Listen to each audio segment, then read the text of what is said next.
자, 그럼 얘들아 소설에다가 필기 좀 할게. 여기에다가 김재영의 코끼리 주제부터 먼저 필기하자. 당연히 현대소설이고요. 이 소설의 주제는 일단 이주노동자가 이제 중심 키워드야. 이 이주노동자들이 겪는 이 열악한 삶, 그리고 거기에 대한 편견, 차별. 그러면 이거를 왜 보여줘? 우리한테 요구하는 건 뭐야? 이거에 대해서 뭐 해라? 지금 이제는 다문화 사회잖아. 선생님만 해도 다문화 가족인걸? 그럼 그거에 대해서 어떻게? 상호 이해를 가져라. 그리고 그거에 대해서 공존할 수 있도록 우리가 뭐 해야 된다? 느껴야 된다. 필요성을. 그리고 거기에 대해서 성찰도 해야 된다. 우리가 정말 잘하고 있는가. 그러니까 독자에게 진짜 하고 싶은 거는 이주노동자의 삶을 보여주는 거야. 이 소설 자체가. 근데 이걸 왜 보여주냐? 너네 좀 반성 좀 해야 되지 않겠니? 우리가 앞으로 어떻게 다가가면 되겠어? 라고 보여주는 겁니다. 자, 그럼 얘들아 너네 제목에서 일단 제목 잠깐 봐봐. 코끼리가 이주노동자를 상징하거든. 자, 어떤 이주노동자? 힌두교. 야, 너무하다. 힌두교에서 코끼리를 신으로 이제 하잖아. 그쵸? 와우. 아니 이제 1차원적으로 생각한 건데. 너무하다. 비하 의도가 없어. 그치, 이건 비하다. 녹화되고 있는데 비하 쩐다. 자, 그러면 자, 그럼 여기서 보자. 아버지와 나는 10여 년 전까지 돼지 축사로 쓰였다는 낡은 베니어판 문 5개로 나란히 붙어있는 건물에서 살고 있대. 자, 쪽마루도 없는 데다가. 자, 얘들아 나에다가 체크. 자, 나가 나오면 무조건 서술자고요. 자, 이 서술자의 초점. 일단 소설 안에 있으니까 1인칭이겠네. 그리고 얘는 어린아이야.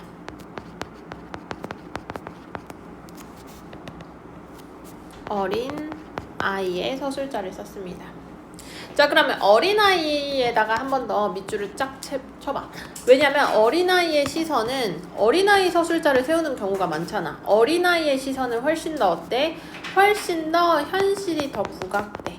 그 현실이 더 부정적이면 부정적일수록 훨씬 더 큰 부각이 되는 효과가 있어. 순수한 말로 그대로 있는 그대로 보여주거든.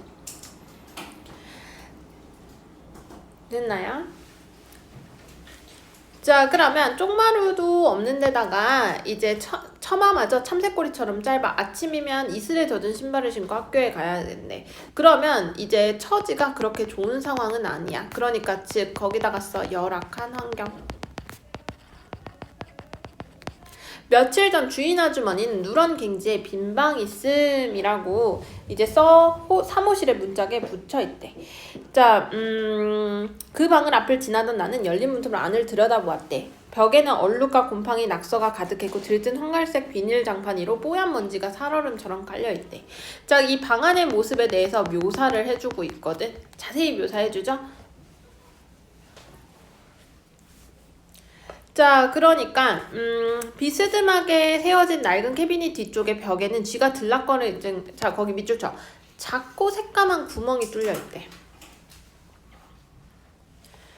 자, 이 구멍에 흙덩이가 흩어져 있고 엉겨붙어 있는 핏덩이처럼. 자, 이 방 안의 모습, 이 사무실에다가 네모박스 치고 이 사무실에 살던 애들이 떠난 거야. 그러니까 빈방에, 그러니까 원래는 없었던 게 생긴 거잖아. 그러면 원래 살던 사람이 떠난 거겠죠? 떠났음을 우리가 앞뒤 내용을 유추를 해야 돼. 아, 떠났고 얘가 이제 어린애니까 옆방을 쓱 보니까 뭔가 구멍이 있네. 그 방 안의 전경을 쫙 묘사해주면서 이 구멍을 잘 보셔야 돼. 자, 근데 이 구멍에 대해서 상처 부위에 엉겨붙는 피딱지처럼 보였다. 총알에 맞아 쿨럭쿨럭 피를 쏟는 심장을 본 것 같은 섬뜩함에다가 체크. 자, 왜 구멍을 가지고 이렇게 했냐? 자, 그 방에 살던 파키스탄 청년, 그러니까 아까 빈방 있는 사무실에 살던 파키스탄 청년 알리가 있었대. 걔는 이제 도둑질을 하고 마을을 떠났네. 그렇게 좋은 상황은 아니었구나. 강풍이 불던 밤에 어둠과 소란을 틈타 한 방을 쓰던 비제 아저씨의 돈을 훔쳐 달아난 것이었대. 자, 비제 아저씨는, 자, 거기다가 밑줄. 비제 아저씨는 송금 비용을 아끼려고 벽에 구멍을 파서 돈을 숨겨놨던 거야. 아, 그러면 문제는 뭐야? 송금 비용에다가 체크. 이게 무슨 얘기냐면 이주 노동자들, 그러니까 우리가 와서 여기 와서 일을 하는 외국인 노동자들은 돈을 벌어서 어디에 보내는 거야? 내 나라에 살고 있는 가족들한테 돈을 보내는 거야. 근데 돈을 보낼 때마다 수수료가 들어. 그 돈이 너무 비싸니까 어떻게 내가 나중에 갈 때 가져가려고 이렇게 송금 비용을 아끼려고, 그리고 은행에 입금할 때도 돈도 들잖아. 그러니까 어떻게 입출금할 때 돈을 아끼려고 여기다가 모아놓은 거야. 그러니까 그 정도로 지금 그러니까 자린고비하면서 정말 열심히 사는 인물이었어. 근데 왜 하필 그날 밤 알리가 돈을 꺼낼 때 나던 조심스러운 부스거림을 왜 아저씨는 듣지 못했을까? 하긴 자 거기 밑줄 쳐. 이틀 연속 철야 근무에 특근까지 했으니 얘가 밑줄. 그러니까 열악한 근무 환경이죠. 그러니까 노동 시간이 미쳤어. 이틀 연속 밤샘 근무를 시키는 거야. 거기에 특별 출근까지 더 시키는 거야. 보통 애들아 하루 종일 야근하면 다음날은 뭐 쉬게 해준다거나 뭘 해야 되는데 특근까지. 그러니까 엄청나게 피곤했던 거야. 그날따라 2호실에 방글라데시 아주머니 갓난아기는 밤새 잠을 자지 않고 못 잤고 저녁 내내 텔레비전만 시끄럽게 떠들던 1호실의 미얀마 아저씨들은 그러니까 다 뭐야? 다 외국인 노동자들이야. 모두가 이 주변 환경들이 다 취한 목소리로 노래를 불러대기까지 했고, 그리고 이제 밤에 일하는 5호실의 러시아 아가씨 마리나는 아예 집에 들어오지도 않았고 이제 4호실에 사는 아버지와 나만이 일찌감치 불을 끄고 어둠 속에 누워있었고, 하지만 우리들 역시 머릿속으로 매우 혼란스러운 생각이 나서 집 나간 어머니는 이제 심지어 집 나간 어머니까지 나오네. 생각에 빠져있어서 이제 소리를 들을 수 없었을 것이다. 그러니까 지금 여기서부터 여기까지 묶어봐. 그러니까 알리가 돈을 꺼낼 때의 상황에 대해서, 이 상황에 대해서 다른 주변 상황에 대해서 열거를 쭉 해주고 있는 거야. 그때 동일한 일어난 상황. 그러니까 그 결국에는 정황이겠죠. 그때 당시의 정황, 그때 당시의 상황. 사실 알리는 이제 밑줄 쳐. 비제 아저씨 아들의 생명을 훔쳐 도망간 것. 그러니까 실은 이 비제 아저씨의 아들의 생명, 그러니까 이게 비제 아저씨의 돈이었어. 구멍 속에 있던 돈. 왜냐면 이 돈의 출처가 뭐냐면 이 돈의 이제 이 돈을 왜 모으고 있냐? 거기다가 써. 막내 아들의 수술을 위해서였어.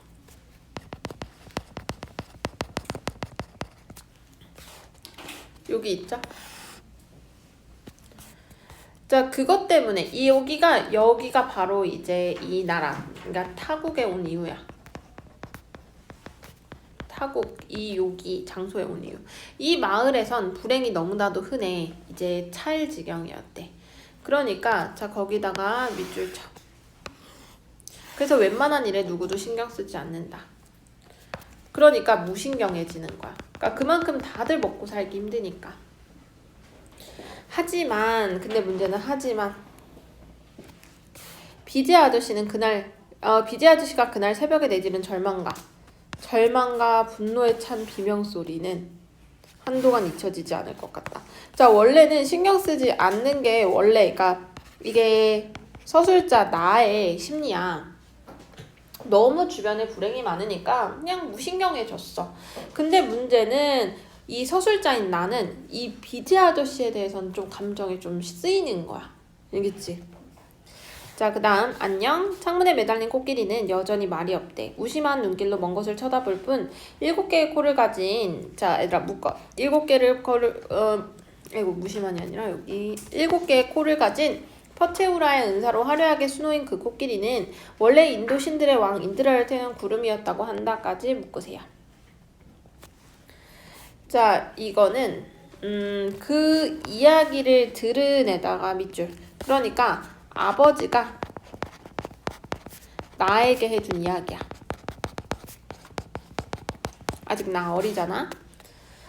자, 그래서 흥분해서 아버지를 재촉했대. 그래서요. 계속 이제 제 흥미가 높은 거야. 어느 날 창조주 브라마가 세계의 알을 깨뜨리면서 코끼리의 격이 낮아져 그만 우주를 떠받치는 기둥이 되었단다. 나는 눈을 질끈 감았대.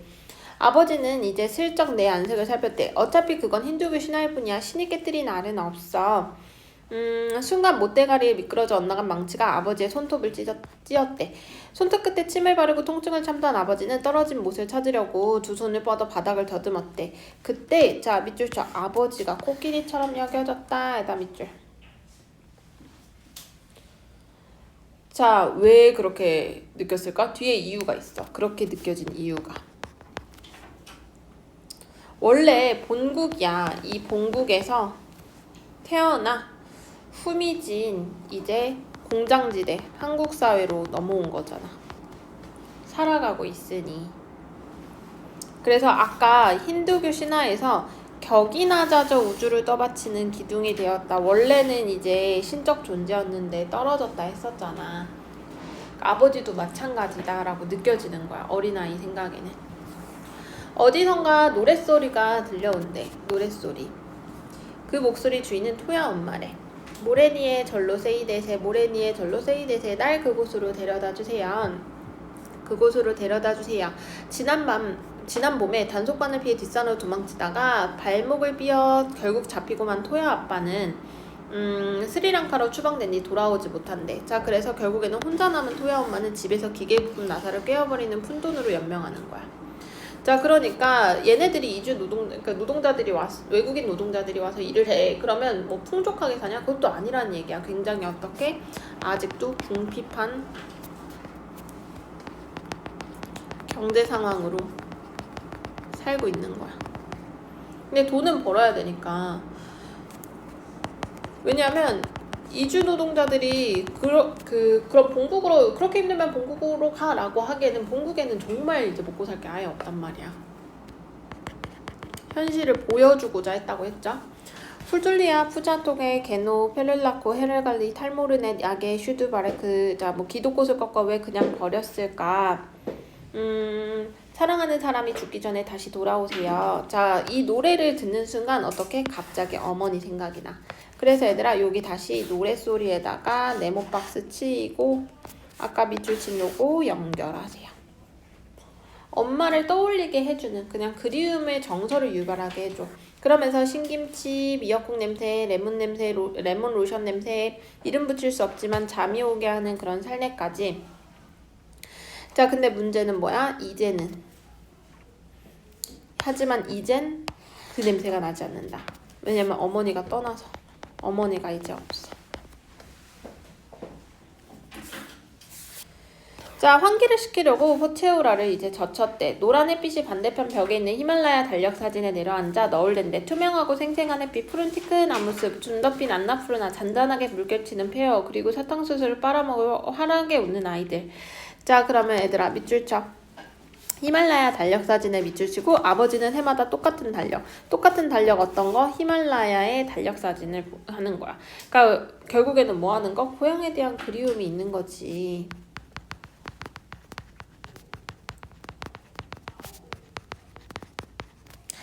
그 아버지가 그 사진을 보면서 기쁨을 얻듯이 나도 그렇게 되기를 바라는 걸까? 이제 아이는 추측하는 거야. 하지만 내 눈에 오후빛을 받은 히말라야가 그물을 씌운 어금니처럼 보일 뿐이다. 자, 그러니까 아버지와 달리 나는 그렇지 않다라는 거야. 햇빛에 녹아내리기 직전에 노란 바닐라 아이스크림이라던가 그냥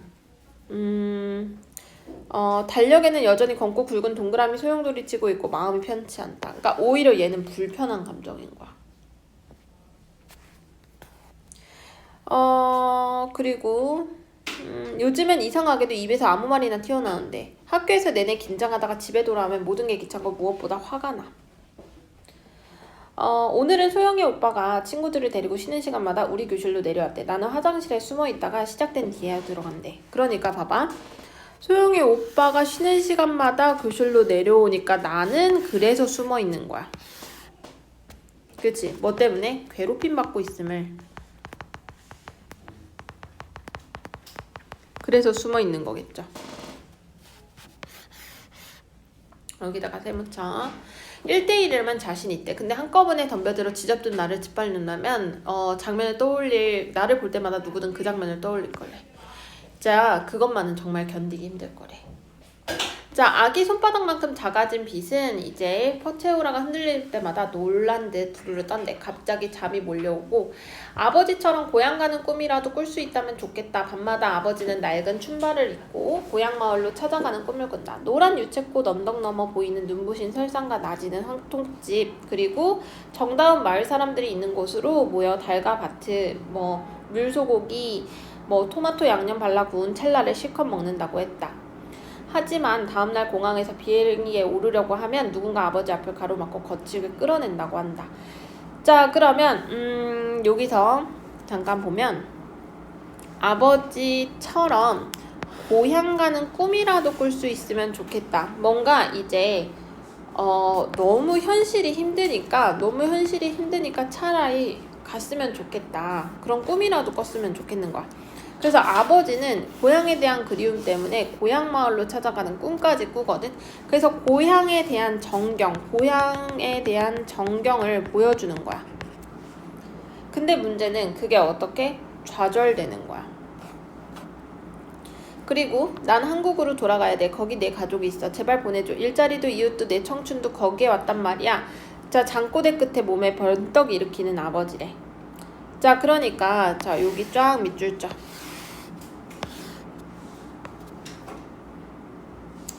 그러니까 고향을 그리워하고 있으면 꿈속에서라도 고향을 즐기면 되잖아. 근데 고향을 그리워하지 않는 건 아니야. 그리워하는 건 맞긴 한데 뭐 때문에 그러냐? 일자리 와 아까 말했던 열거했던 가족이나 청춘이나 이런 것들이 다 어디에? 한국에 있잖아. 그러니까 그거를 포기할 수는 없는 거야.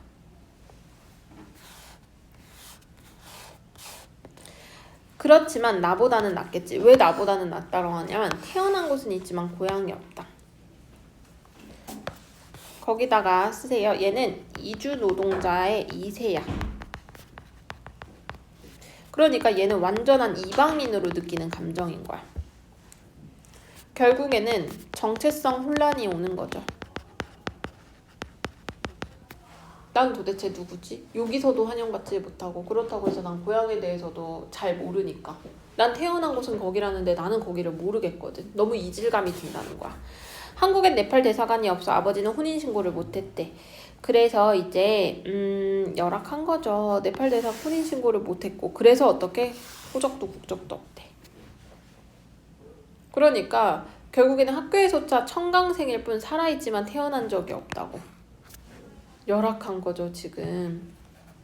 그러니까 굉장히 소외감이 들 수밖에 없겠죠. 정체성으로 난 도대체 뭐 하는 사람인 거지?